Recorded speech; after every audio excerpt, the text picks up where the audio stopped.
This is Kitco Mining's special coverage of the Future Minerals Forum. Hello and welcome to Kitco Mining's coverage at the Future Minerals Forum in Riyadh in Saudi Arabia. Joining me today is Adam Lundin, Chair of Lundin Mining. Adam, welcome back to Kitco. Thanks, Paul. Great to be here. Good to see you. Now, we're at the Future Minerals Forum. The vibe here is quite electric. It's a massive event. How has it been for you? What's your feeling of the vibe? What's been of interest to you here? I agree with you. It's definitely very electric, quite a buzz. It's super nice to see all your peers in one place. I think the whole industry is here. It's nice to catch up with a lot of people and also get to know Saudi and their ambitions and diversifying into minerals. Good to catch up with as well with them and strengthen the relationship. It's, I think, an interesting time in the mineral space because, there's a lot of talk about the future minerals, critical minerals, electrification, things of that nature. One of the questions that follows on quickly to that is, who's going to fund all this? Obviously, Saudi Arabia is sitting on a lot of money, big sovereign wealth funds. It's actively looking to develop its mineral sector in country, but also looking to bridge out and use its resources elsewhere in the world to develop mineral resources. How do you see the finance in the mineral sector continues to be a challenge? How do you see that landscape evolving? Yeah, no, I think it's, coming up with on the oil side in Saudi and understanding hard assets and the capital intensity of it.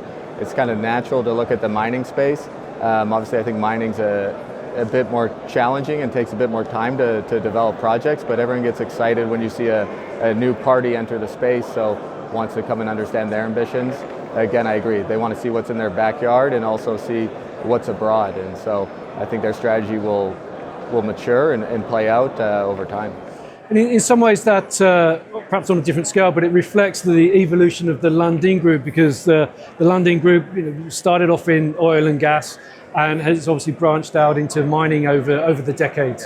Yeah, no, obviously on a lot smaller scale, but yeah, no, Grandpa got started on the oil and gas side, and then Dad really built out the mining side, and after the sale of Lundin Energy, obviously a big focus has been on the mining side, and it's been very exciting. And you're still involved in oil and gas with, was it International? Yeah, International Petroleum Corporation, which my brother Will is CEO of, and then we also have Shamaran, which is in Kurdistan, and those are our two oil ventures.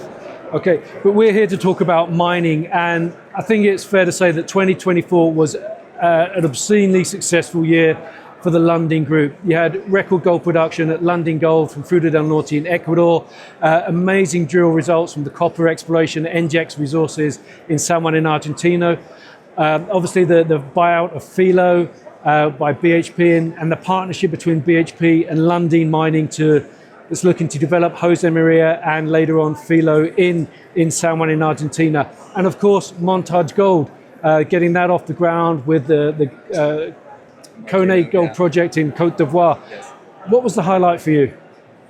Well, that's a very good question. No, it was a very busy year, very proud of the teams. They worked tremendously hard and a lot of big announcements. Thinking about the highlights of the year, like Lundin Mining just did so much. I mean, you almost had to pinch yourself at the end of the year to see what the team achieved. I was very happy they were still standing, but I think exercising the option at Caserones was exciting. Getting the deal done with BHP announced and hopefully closing shortly was very exciting, and just seeing how the teams work. And they made the initial investment in the Filo 2 years ago, and the relationship has just strengthened since then. So now to come and make it official and form a joint venture together is probably the highlight. Now, I want to talk a little bit more about the partnership BHP and Lundin Mining. How do you see that evolving and developing over the years to come? Yeah, I think right now, so when the deal closes and the joint venture is formed, you have equal representation on the board of both companies, and then we'll start to continue to staff up the JV. And then now in Argentina with the Riyadh bill going into law, you have an 18-month window to make that fiscal stability application, and I think that's something we'd like to work towards. A lot of work still needs to go in the field and on the engineering side, and still a lot of drilling, but hopefully be able to come out with a resource on Jose and Filo in the first half, And I think that'll be a very exciting milestone to demonstrate, what Lundin Mining and BHP bought. Now, with Josemaria, that's been at a, let's say, pre-development stage for quite a while now, and one of the aspects there, one of the, let's say, the gateposts for its development has been let's say, a tax stability agreement. Now with the RIGI regime, you've got a construct to work towards.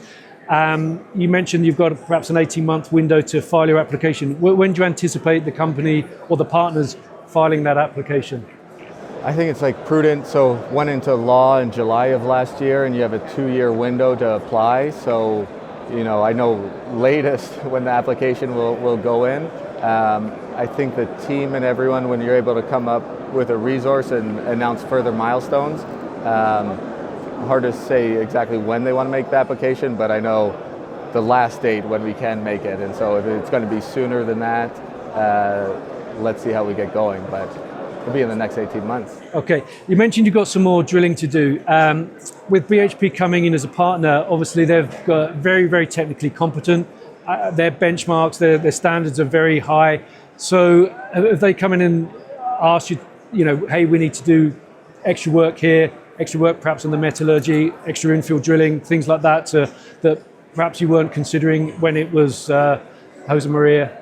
I think obviously they were on the Filo side, and so seeing the standards at site, and there was some shared camp, so they could kind of see Josemaria when they came to visit the field.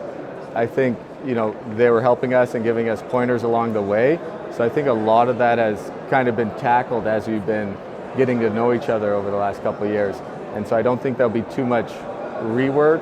I think we're going to be able to hit the ground running. How do you see, Josemaria is going to be the first deposit to be developed, but the next one in the chain is obviously Filo del Sol. Yeah. What's the timeline for that getting into that sort of investment stage? Well, with the RIGI, and when you apply, I believe, when you get the application, you have to spend 20% of the capex the following 2 years to stay compliant. So really, once the application comes in, you've got to be ready to get going. The build will be, 3 to 4 years. It'd be great to get into production by 2030 if possible. But we're not going to rush anything on the technical side, but excited, and obviously a lot of work has gone into Josemaria. First feasibility study was in 2018, and we'll have to do an updated one.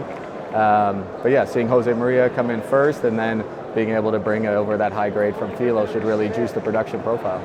Will Filo count as, let's say, a satellite pit to Josemaria under the RIGI auspices, rather than having to make perhaps a separate application? Yeah, I think pretty soon we'll probably just refer to it as, the Vicuña district, and with the Vicuña Joint Venture submitting that under RIGI as one package. Excellent. Okay, well, that makes a lot of sense. Now, let's talk a little bit more about Lundin Gold. It's a standout gold producer, highest margins in the business pretty much. Record production of over 500,000 ounces last year. 2024 financial results coming out very soon. I imagine they're going to be quite spectacular. How do you see Lundin Gold growing and developing in the future? Yeah, I mean, Ron and the team, it's just been an incredible journey, and done such a terrific job. Ecuador's been such a great place to work. Have great relationships throughout the country and with the local communities. I think, as we were focused on building and ramping up, and now getting up to this 500,000 ounce per annum level is very exciting. It also, now as operations are running very well, gives us the time to finally hit the exploration side of it hard. And so I think with that success, you probably have your growth asset within the portfolio there. So it's nice when you don't have to go out and buy something to grow production. So I think we'll stay quite concentrated at Lundin Gold and continue to explore and see, is there another deposit that we can put into production on the land package. I was fortunate enough to spend a few days at Fruta del Norte last year, and with the exploration team, and they're certainly talking about the possibility of finding 1, 2, 3 more FDNs there, both near the mine, and in the regional land package you have there. It's just such a prospective area that's been so under-drilled, and Andre and the team coming in and drilling it off, like the hits you're getting at Bonza Sur is looking very interesting. So it's just how quickly can you put a resource and look to see define and show to the market that there is that growth asset on the portfolio. Another aspect I really liked about the company was its attitude to managing its debt, looking to pay it off as soon as possible, and it paid it off, well ahead of time, which in the mining space, a lot of companies seem to keep a lot of debt on their balance sheets for an extended period of time, which to me, seems risky. Why do you think more companies don't really look to accelerate their debt repayments and get to a debt-free status? I think it's always like quite a balance, right? Do you pay off your debt quickly? Are you happy with the debt? Okay, comfortable with the debt position you have, and prefer to do buybacks because you feel your valuation is low? I think it really depends on a company by company basis, but for us, our cost of capital was probably a little higher than the traditional debt some of the other companies have that are okay having a bit of a debt position. And so for us, it was keen to pay that off and be debt free, and also be able to buy back the stream was very good for both Lundin Gold and Newmont. Okay, 2024, as mentioned, was a great year of achievement for the Lundin Group companies. What's on the cards for this year? I think now, a lot of transactions last year. It took a lot of the management's time, but we couldn't take our eye off operations. And so I think we did a good job managing both. And now we have to go ahead and build out these projects. We touched Montage Gold briefly there. That's fully financed and in construction now. So you got to do that properly to remain having shareholders' confidence in your stories. And similar with now Lundin Mining and Vicuña and pushing that forward. I think now it's really a focus on operations and our growth projects and making sure we do that perfectly. Well, we're at the Future Minerals Forum. A lot of the talk here is about critical minerals, things of that nature. Gold, a lot of people wouldn't say is critical, although it plays an important role in the world financial system. But copper, certainly, I think a lot of people would say it's critical. You're obviously very active there with the exploration companies, with Lundin Mining. You're also exposed to zinc and tungsten with fireweed metals in Yukon in Canada. At the group level, what's your outlook in the mineral space? Where do you want to be? Is there somewhere or a mineral that you want to be in that you're not currently exposed to? I think, you used to always talk with Dad, and if we went back in time, we'd probably look at the iron ore business. Obviously, the outlook there with China looks a little choppy, but today I think with our exposure on the gold side and the copper side, and then also with fireweed metals being able to secure some DoD funding and some Canadian government funding is very exciting. I think the nichier metals are a bit tougher just because of the volume restrictions, and it's not that big of a market, but getting the support from the governments to help move projects forward is exactly what you need. And so that's what starts to get me excited about metals like tungsten.